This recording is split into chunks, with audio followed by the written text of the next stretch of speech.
Olá, tudo bem? Neste vídeo vou te ensinar como fazer uma edição de foto no aplicativo PicsArt, usando a versão gratuita do editor de fotos. Durante o vídeo você verá legendas com todos os passos e ferramentas utilizadas neste tutorial. É só você seguir os passos, e se o vídeo te ajudar, deixe o like e se inscreva para acompanhar o canal. Então, vamos começar!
Perfect.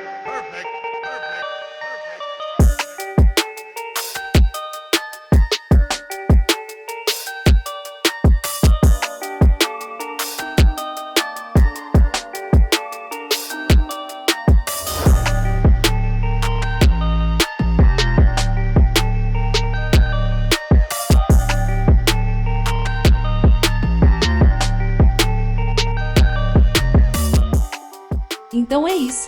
Se você gostou do vídeo, deixe o like. Se inscreva no canal para acompanhar nossos tutoriais.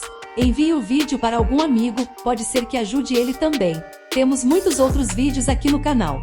Até a próxima, falou, tchau, tchau.